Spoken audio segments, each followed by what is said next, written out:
welcome to my channel. In today's video, I am very excited to share with all of you my February favorites.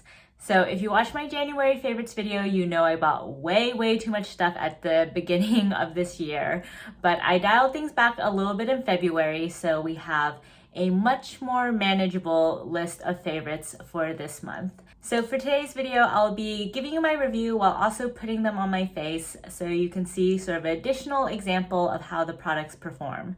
These are generally all products I have featured on my channel before, so there won't be any brand new products here, but hopefully I can give you guys a bit more of an informed impression now that I've been using these for most of the month. So without further ado, let's dive into these products. So the first product I wanted to talk about was this Huda Beauty Rose Gold Remastered Eyeshadow Palette. So this is a really gorgeous palette, and this is actually my first ever Huda Beauty product. So I was really excited to get this in my Ipsy Glam Bag X, and if you guys haven't watched that video yet, please go check it out. It's a new service by Ipsy that includes more luxury products such as Huda Beauty. And I really love this palette. I had never tried Huda Beauty before because it's kind of in that price range where I feel like, you know, I should probably just save my money for a Pat McGrath, Natasha Denona, or Viseart palette. But I really love getting this, and I was really impressed by how Huda Beauty has a pretty unique formula to it, at least for these shimmery shades. Shimmer shades are actually really creamy, and some of them are quite unique in that, for example, I don't know if you guys can see, but this pink diamond shade and this rose gold shade actually kind of have multiple colors in them. There's actually distinctly white glitter and pink glitter sort of separate from each other, and so it creates a really interesting effect on the lids because you actually have two different colors of glitter at the same time, unlike most shimmery shades where it's like one color of glitter and then different finishes. So I've been quite a fan of this palette, and so to start off today's look, I'm gonna go in with my Wayne Goss number 16 brush into Sandalwood, which I don't actually think I've used before, but I think is just a very nice basic transition shade that would work with a lot of different kinds of looks. So I'm just sweeping this all over the crease area. And then to deepen things up, I'm going to go in with henna over here. So I'm just gonna put this roughly over where I put the previous shade, but a little bit more concentrated around the eye. So I'm not going to feather it out as much. And then finally, I'm gonna take a little bit of this Man-Eater shade, so very red, and I'm going to just layer that further on top just to bring in even more dimension. So next up with my Chikuhodo GSN 9 brush, I'm gonna go into Dubai, which is this really beautiful shade over here. I'm going to just lay this on kind of the middle to outer portion of my lid. Actually, I think a finger application will be better for this. There we go. Yeah, I would say that these shimmers definitely can be picked up with a brush and sort of packed on, but if you want maximum payoff, definitely go in with a finger and then blend it out. So now using that brush just to blend things out a little bit. So cleaning off my GSN 9, I'm gonna go in now into Rose Gold. And I'm just gonna pack this more in the inner third of the eye and kind of sweep it outwards. And then I'm gonna just go in with my original brush again into the shade Cocoa, which is a little bit deeper because I just wanna add a little bit more depth into the outer corner. Just kind of stamping that on and then lightly blending it. Then cleaning off my brush, I'm just gonna sweep that throughout. So now for the lower lash line, I'm gonna take my Esom G27 brush and dip into henna and then sweep this all over the lower lash line. Cleaning that off, I'm gonna take just a little bit of Cocoa and put that in the outer third, just to see if that can add a little bit of depth. Okay, not adding a ton of depth, so I would say that if you want depth in this palette, you'll definitely need to go in with the black shade. And then taking some of Dubai, I'm gonna put that in the lower portion, just kind of in the middle of the eye. And then I'll finish with Rose Gold just in the inner third of the lower lash line. So that's it for the eyeshadow look. I'm gonna go in now with some eyeliner and be right back. So here we are with the eye look done. What do you guys think? I tried to make it match a little bit at least with the dress that I have on today. So I brought in some of those pinks and greens and yellows, but definitely in a more muted form. So overall, I would say that I've really been enjoying this palette in that I feel like you can take it in a variety of fairly wearable directions. So the first look I did with this palette in my Ipsy Glam Bag X video basically used a lot of these pinky shades and then some of the pinky shimmers. And I feel like I got a look that was quite similar to a lot of the Valentine's Day releases that we saw from Natasha Denona and Pat McGrath. So not quite the same, but definitely a very similar color story. Whereas the look that I have on today really focuses on the bottom row and then this more kind of khaki shade. And so I think we have a very different look that is more earthy and warm toned. So I really like that this palette has that kind of versatility. And also it's just a really great everyday palette if you want something that is just a little bit glam, but all in very neutral, relatively approachable shades. Also, I find the shimmer formula just to be so much fun. You can probably see the indents from my finger and my brushes in here. Clearly, it's a pretty soft formula, and so I think it just applies in a really beautifully creamy opaque layer, and the mattes also blend like a dream. So I really enjoyed this palette. Definitely not as luxurious as some of my other high-end eyeshadows, at least in terms of the packaging. So this is a cardboard packaging, but you get so many shades for the price, and they're all really wonderful shades that work really well and produce a lot of fun looks. So a huge fan of this palette. And then next up, we have the other major product that I got in my Ipsy Glam Bag X. So this is the Patrick Ta Velvet Blush in She's Passionate. So this is a really pretty pinky, slightly peachy blush. And it's kind of funny because this looks like a shade that, you know, everyone probably has in their blush collection. But I realized I actually don't have any high-end powder blushes in this shade. So I was really glad to receive this as part of the Glam Bag X because this is just a really perfect everyday shade when you want something slightly romantic, slightly flushed. And so I am a huge fan of this. So let's go ahead and put this on my face. I have here my Rephr number 5 brush, and you don't need a ton of this product, but it's nicely buildable. So I like to just kind of tap my brush in and then kind of go to town. And today I'll use a little bit more than I usually do just so you guys can see the shade. So as you can see, it's quite pigmented, but I feel like it's nicely blendable.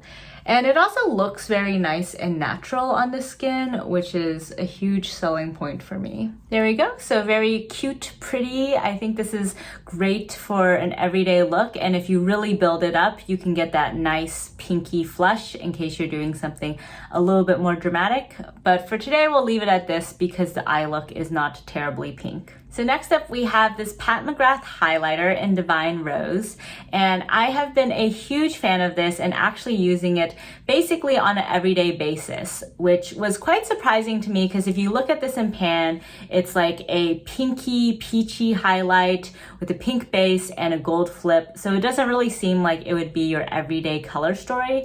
But the formula is just so gorgeous and really melts in the skin, so you don't really see any sort of glittery particles. And the sheen is overall actually more of kind of a champagne gold rather than either a yellow gold or a pink gold. So I don't really see the pink, which was the one thing that kind of disappointed me a bit when I first got this. But overall as a highlighter, I've been really loving it because it just works with any sort of look that you're doing, and it's just so gorgeous. I hope that she'll come out with more of these because the formula itself is definitely the biggest selling point for me. If she comes out with more shades, I will definitely be down for getting those. So for today, I'm gonna go in with my Artist Small brush and just shimmy it across the surface. It's really hard to pick up too much of this product. It is a fairly natural highlight, which was the initial thing that also kind of surprised me a little bit, because especially in this sort of pink packaging, you sort of expect something that is going to be a little bit more blingy. And I think this can definitely get there. Like if you just keep building it up, it can get more shiny. but overall it gives a pretty natural finish on the cheeks. So I don't know if you guys can see that. And let me actually just also take some of this and sweep it on my brow bone. So we have some of that nice cohesion. I always like to have a bit of a C going from my brow to my cheeks. And let me just also put some of this in my inner corner. So I have my Sonia G Mini Booster, and I'm just gonna tap this in the inner corner as well. So we have the same highlight kind of all around the face. There we go. So pretty subtle, but very beautiful. So the next product we have is actually a product that I got last month, and I think I featured it in my roundup video in the meh category. So not a favorite, but also not a fail. So this is the Pat McGrath Lip Pencil in the shade Structure. Let me just show you guys that here.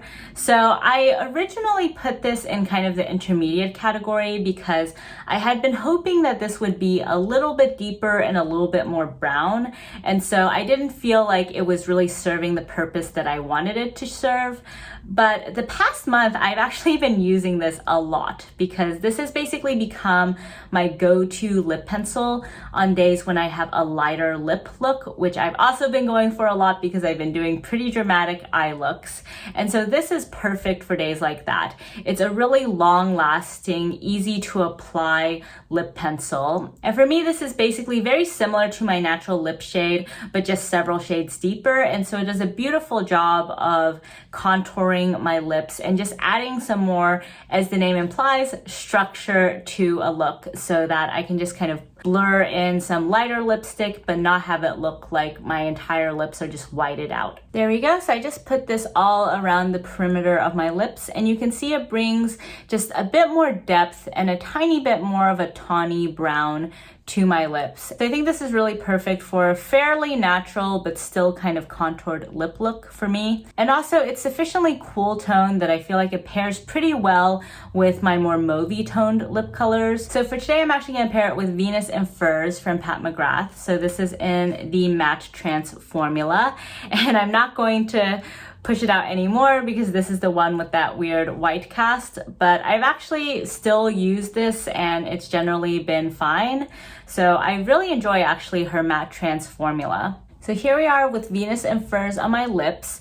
Now that I have this on though, I feel like it's a little bit too cool toned for the look that we have on today. So I'm gonna go in with a layer of the Pat McGrath lip gloss in the shade Bronze Divinity. And this doesn't have a ton of base pigment to it, so I'll mostly add some more of that bronzy reflectivity. So here we are with the lip gloss on, and I think that just helped to tie together the look a bit.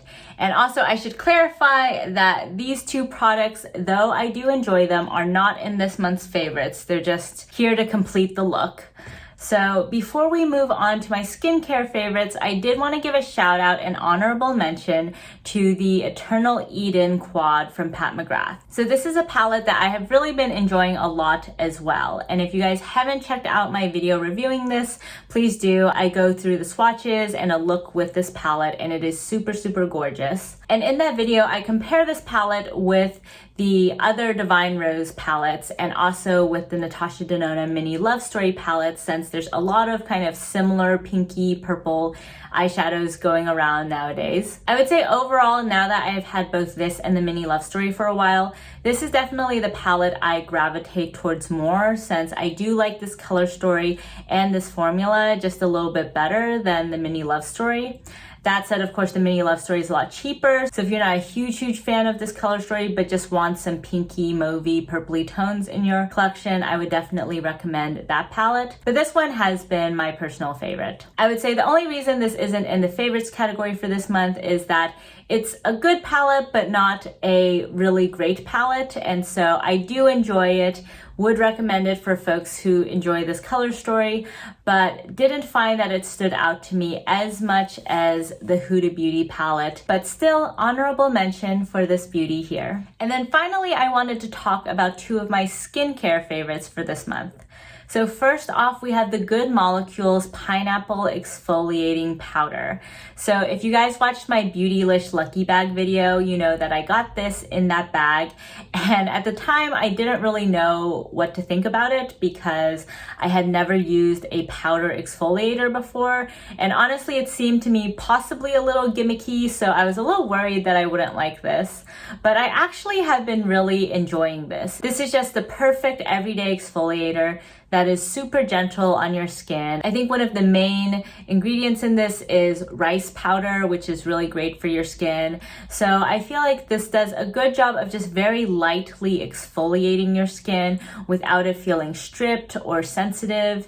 And it's also quite easy to use. So what I do is I just pour out a small amount of this, like maybe a teaspoon, into my hand, and I just sprinkle a little bit of water in it, rub it together, and then put it all over my face. And it does foam a little bit, but not too much. And then you just kind of like put it all over your face, rub it in nicely. There are some grainy bits that also help a little bit with exfoliation. And then you just rinse it off. And it's super easy to use. It's not one of those products you have to leave on your face for a really long time or that you really have to massage in. And I'm really glad that this powder formula worked out for me and wasn't too cumbersome to use because there are a lot of benefits to it being in a powder. So first, it's more eco-friendly because the container is lighter. You're not like transporting all of that water around. So that way you can get more product, but it's not as costly to move it around and doesn't use as much fuel in order to do so. And then on top of that, since this has vitamin C, I think it's nice that that's in a powder form because vitamin C just oxidizes really easily and loses its efficacy. And so having it in a powder form helps to guarantee that it'll be more potent. And so I've been really loving this for days when I don't want to go in with a heavier exfoliator, but still want just a little bit of exfoliation. So next up, we have the Fresh Soy Cleanser. And I know this is a product that people have been raving about for a long time, so I'm kind of late to the party. But this was a product that I originally tried out actually a few years ago. But I try out a lot of different cleansers. So I think I tried it, liked it, but then for some reason didn't end up purchasing it and just sort of forgot about it. So I actually got this as a gift during Christmas and I tried it again and really fell in love with it. So this is a really wonderful, gentle cleanser. If you like more kind of gel consistency cleansers that don't foam up that much, then this is perfect for you. And I like using this as a second step in a double cleanse routine. So I'll first use an oil-based cleanser just to get off all of my makeup, and then I'll just go in with this to just get off anything else. And my favorite aspect of this cleanser is just how it smells and feels on the skin. It has this really beautiful cucumber scent to it, which is just very fresh and light and invigorating all at the same time. So I really like that aspect of this. And then the texture is a little bit less dense than one of my other favorite cleansers, which is the Glossier Milky Jelly. So since this is less dense, I feel like it's a little bit easier to just spread it all over your face and then quickly wash it off. It's not like there's a film that stays there. And so I've really been enjoying this cleanser and kind of wish that I hadn't forgotten about it because it's definitely an excellent cleanser and is not stripping at all on the skin. It's super gentle, but also has a really pleasant sensorial experience. So that's it for my February favorites. I hope you guys enjoyed this video and let me know down below what products you've been really loving in the month of February. If you guys have been watching my latest videos, you might be wondering why the Pat McGrath Subversive palette is not featured in this video. Even though I technically tried that in February, I only got to use it like once or at most twice in February. And so I think that will be for a future favorites video, but spoiler, I do really like that palette, so stay tuned for my March favorites. So thank you all so much for joining me in today's video, and if you like this video, please give it a thumbs up, and if you haven't already, please subscribe to my channel. I really appreciate the support, and I'll catch you guys next time. Bye!